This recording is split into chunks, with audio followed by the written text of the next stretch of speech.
So first thing I need you to do, I need you to hit that subscribe button. I need you to hit that like button. I need you to keep following. Hey, we're talking about a big topic today. Is Lonzo Ball a bust, or can he play?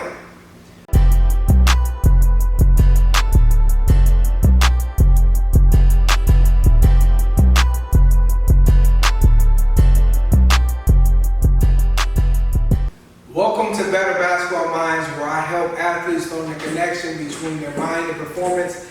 I help people with all mental blocks, okay? If you have an awareness that, hey, I'm not playing as well in games as I do in practice. If I'm in a shooting slump, if I'm hesitating, if I'm realizing I'm not aggressive, you got to realize that the thing that you want to do is not necessarily practice more. I want you to keep practicing as hard as you can. But it's a mental and it's an emotional. So if you can make a switch mentally, just like that, you can be totally different. Okay? For 23 years in my life, I play sports. I'm 29 now. But through 23 years, I got up to my last year. And I came to the conclusion it's a mind thing. Because the game, most of the games, 80% of the games, whether I'm in the paper or not, I know inside I have more. So for 80% of the game, to me it was average. Okay, 20% was exceptional.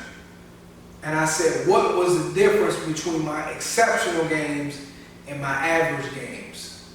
I didn't like average. I don't play for average. I don't sweat in the summer for average. I play for exceptional. Okay, so the difference was literally my mindset. On that particular day, something shifted inside of my mind. And it was really, I know now, my mind was clear and different things like that. It was a mindset shift. It wasn't any particular circumstance, it was my mind. So if you can understand how your mind works, you can have more dominant performances. You can learn how to be more confident, truly confident in your life in general and in these games. Okay, and your whole life can change. Number one, I'm a big fan of Lonzo Ball. I liked him when he was in college. We've seen spurts of him, of his little Magic Johnson thing, being able to push the ball up the court, being able to pass, being able to hit three-pointers. But you see this thing about media, all of a sudden he can't shoot. It's a lie. Now, has he had a lot of games where he couldn't shoot? Yes. But the man can shoot. Okay? But my whole practice is around this equation.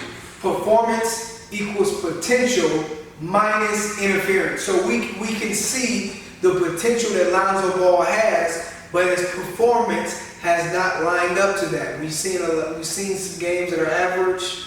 We've seen a good majority of games that are average, okay?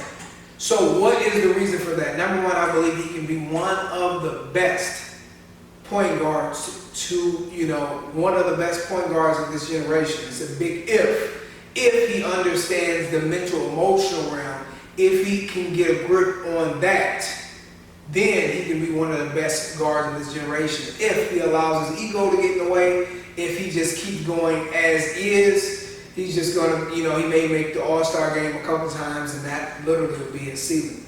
So I want to talk about some of the things, but literally, if you guys can remember the first game that he's ever played, when he got matched up against the Clippers, and he got ripped a couple times, and he really didn't play ball. So that's the other end of the spectrum. When he's playing horrible, he's overthinking, people are getting into his head. You can see that there was something that was going on there. It wasn't his ability. It wasn't the fact that he didn't work hard on his game. It was his mind. And we can see how that mind can get in the way and can block you. Okay, but then the second game, he had 29 points versus the Phoenix Suns when he literally was shooting lights out. And you can see how relaxed his body was. See, when I look at anybody play sports, I don't care what sport it is, I'm looking at their body language. Okay, I'm not looking at if the ball goes in.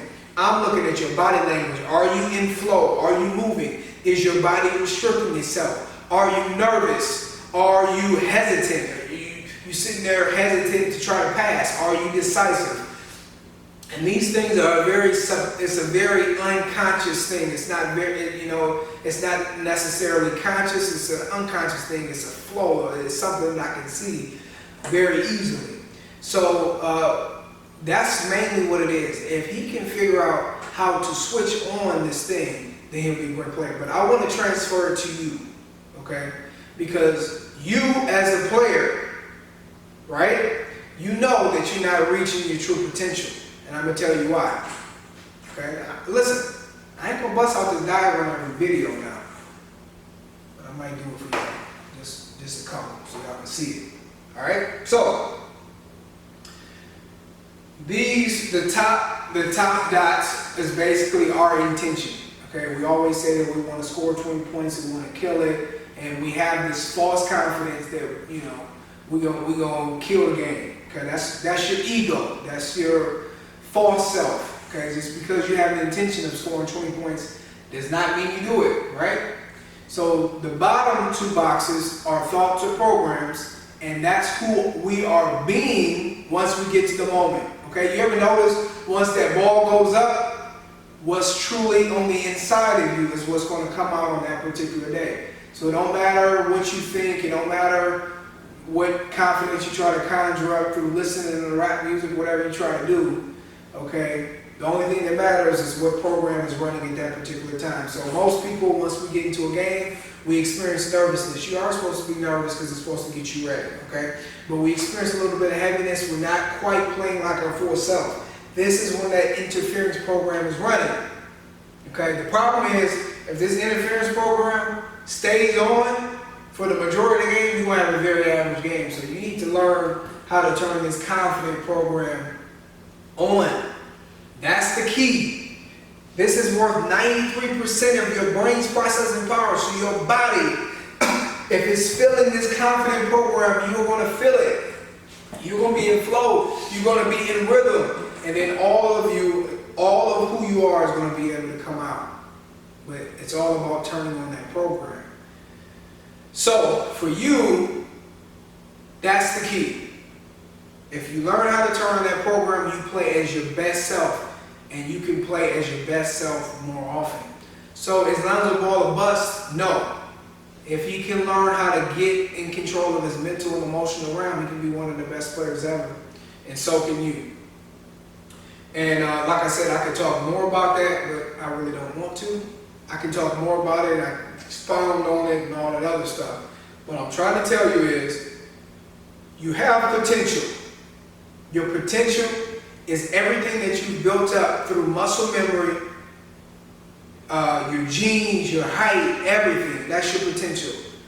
If you releasing that potential has to do with a thought. Okay?